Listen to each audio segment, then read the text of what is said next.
ওদিকে বেশি চলে যায় যে আজকে একটু বেশি বেশি ভালো খাবো, হ্যাঁ, একটু দামি দামি জিনিস খাবো, একটু ভালো ভালো কাপড় চোপড় করবো, একটু সাজুগুজু বেশি করে করব, মানে একটু বাড়তি কিছু করা, তাই না? বৈশাখ আসলে এটা বাড়তি কিছু মন চায় না। আর যারা সাধুগুরু বৈষ্ণব, যারা ভক্তপ্রাণ, যারা গীতা ভাগবত ভালোবাসে, যারা প্রসাদকে পছন্দ করে ভালোবাসে, হ্যাঁ, তারা কিন্তু ওই দিন এইটাই বেশি বেশি চাইবে। তাহলে আমাদের কোনটা চাওয়া কর্তব্য? মানে কিভাবে কল্যাণ হবে? যদি আমি ভালো চাই, জীবনটা মধুময় করতে চাই, তাহলে কিভাবে হবে? কারো ক্ষতি করে আমার ভালো হবে, কাউকে মেরে আমার ভালো হবে, কাউকে হিংসা করে আমার ভালো হবে, কারো নিন্দা করে আমার ভালো হবে? মানে ভালোটা কিভাবে হবে? ওদিন বড় বড় জীব হত্যা করলাম, বড় বড় করে করলাম, মানে আমি সারা বছর যেন ভালো ভালো খেতে পারি। ওটাই আসলে সারা বছর আমাকে ভালো করে দেয়? দেয় না, কারণ ওটা আমার হিংসা বাড়িয়ে দেয়। সারা বছর যেন আমি হিংসাটা আরো বেশি করে করতে পারি, আমার অহংকারটা যেন আরো বেড়ে যায়। কারণ এগুলো হলো রাজসিক, তামসিক, এগুলা সাত্বিক নয়। যে মানুষের সর্বনাশ রাজসিক এবং তামসিক থেকেই হয়ে থাকে, সত্যতে নয়। তাই আমাদের শুরুটা যখন সত্য ভাবাপন্নে হয়েছে, তাই আমাদের এই দিনটা কাটাতে হবে, এই মাসটা কাটাতে হবে সৎ ভাবাপন্ন নিয়ে, মানে সৎভাবে। আমি এই মাসে কারো ক্ষতি করব না, এই দিনে কাউকে কিছু বলবো না, হ্যাঁ। ওই দিন আমি কি আহার করব ওটা নির্ধারণ করতে হবে। কি নির্ধারণ করবেন? ওদিন আমি ভগবানের প্রসাদ ভিন্ন অন্য কিছু আহার করব না। তাহলে কি হবে? আমার ভগবানের কৃপা হবে, কারণ প্রসাদ হলো ভগবানের কৃপা। তাই প্রসাদ জেনে গ্রহণ করেন, তিনি ভগবানের কৃপা প্রতিদিন লাভ করেন। মানে কৃপাটা চাইতে হয় না যে আমাকে কৃপা দেন, আশীর্বাদ করেন। এই যে আমরা সারাদিন চেয়ে চেয়ে গেয়ে গেয়ে বেড়াই না, হ্যাঁ, কাউকে দেখলেই বলি আমাকে তো আশীর্বাদ করেন না, বলি না? ভগবানকে প্রণাম করি, দেবতাকে প্রণাম করি, যেখানেই যাই না কেন নিজের আশীর্বাদটাই তো চাই শুধু। আমার ভালো, আমার মঙ্গল কিসে হয় সেটা করেন। কিন্তু দেখুন, এটা চেয়েই নিতে হয় না, ওটাই একাই চলে আসে। মানে আমার যদি পরিবর্তন হয়, আমি যদি ভালো থাকি, তাহলে আশীর্বাদটা ভালোভাবে একাই আমার উপরে চলে আসবে। তার দৃষ্টান্ত হলো পঞ্চপাণ্ডব। পঞ্চপাণ্ডব যখন গান্ধারীর কাছে গিয়েছিলেন আশীর্বাদের জন্য, আমরা যুদ্ধ করব, এই যুদ্ধের একটা আশীর্বাদের দরকার আছে না? তাই সবার কাছ থেকে আশীর্বাদ নিয়ে আমি যুদ্ধটা করব। তাই আশীর্বাদ চাইতে গেলেন বিপক্ষের মায়ের কাছে, মানে দুর্যোধনের মার কাছে আশীর্বাদ চাওয়ার জন্য গেলেন। গিয়ে মাকে প্রণাম করলেন, গিয়ে আশীর্বাদ চাইলেন। মা, তুমি আশীর্বাদ করো, তোমার সন্তানের সঙ্গে, পুত্রের সঙ্গে আমাদের যুদ্ধ, হ্যাঁ, তো আগামী করলো যুদ্ধটা শুরু হচ্ছে, তো এই যুদ্ধে যেন আমরা জয়লাভ করি। দেখুন, আশীর্বাদটা চাইলো কার কাছে? গিয়ে যুদ্ধে জয়লাভ করার জন্য, মানে বিপক্ষের মায়ের কাছে, হ্যাঁ, আশীর্বাদ চাইতে গিয়েছে। এমন সময় নিজ পুত্র 100 পুত্র দুর্যোধন সেখানে গিয়ে উপস্থিত। তারাও মায়ের কাছে আশীর্বাদ চাইতে গেলেন যে এখানে যুদ্ধটা হবে, মার কাছে একটু আশীর্বাদ চাই নেই। তাই ওরাও গিয়ে মাকে প্রণাম করে আশীর্বাদ চাইলেন।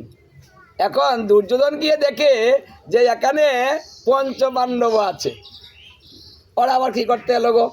মানে ওরাও আশীর্বাদ চাইতে গেল, আবার নিজের পুত্রও গেল। তো মার কাছে আশীর্বাদ দু পক্ষে চাইলো। এখন মা কোন পক্ষকে আশীর্বাদ করবেন? মা একটু বিপদে বললেন না, সামনাসামনি আশীর্বাদটা। এখন সামনাসামনি কোন পক্ষে যাবেন তিনি?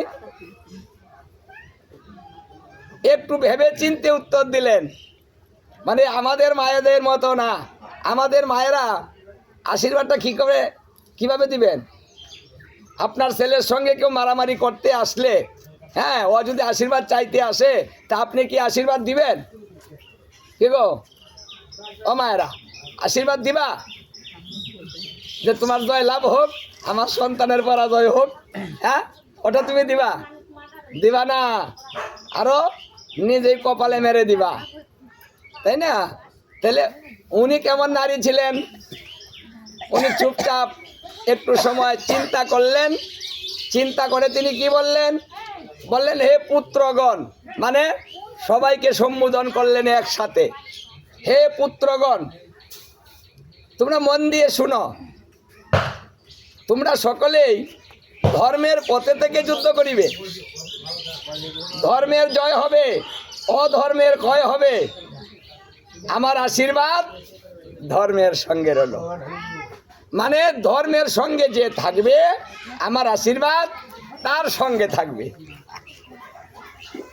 মানে কোনো পক্ষপাতিত্ব করলেন না, সরাসরি নিরপেক্ষভাবে ধর্মের পক্ষে আশীর্বাদ দিয়ে দিলেন।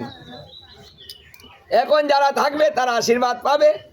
তাহলে নিজের পুত্র দুর্যোধন অত ধার্মিক না, অধর্মপথে চলে না, তাহলে মায়ের আশীর্বাদটা কিন্তু তার নিজের পুত্রের উপরে গিয়ে পড়েনি। সেই আশীর্বাদও এই পঞ্চ পাণ্ডবের উপরেই বর্ষিত হয়েছে।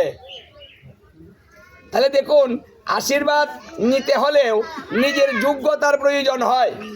আমার যোগ্যতা না থাকলে আশীর্বাদটাও আমার কাছে আসবে না। তাহলে যদি আমি ভগবানের প্রসাদ গ্রহণ করি, তাহলে আমার এই আশীর্বাদ কৃপাটা ওনার কাছ থেকে চাইতে হবে না, একাই আমার কাছে চলে আসবে। তাহলে বৈশাখ মাসের প্রথমে যদি আমরা এই দিনটা প্রসাদ দিয়ে শুরু করি, এই বৎসরটা আমরা এই মাসটা নিরামিষকে মানে ভগবানের প্রসাদ দিয়ে প্রভাতে উঠে স্নান করে সকালবেলায় হরিনাম সংকীর্তন করে, হ্যাঁ, যদি ধর্মভাবে ধর্মের ভিত্তিতে সাত্ত্বিক ভাবাপন্ন হয়ে যদি এই মাসটা আমি অতিবাহিত করি, তাহলে সারা বৎসর আমার কল্যাণ হবে। কারণ এই মাসেই ভগবান এমন আশীর্বাদ করে দিবেন, সারা বৎসর আমার কল্যাণ হয়ে যাবে।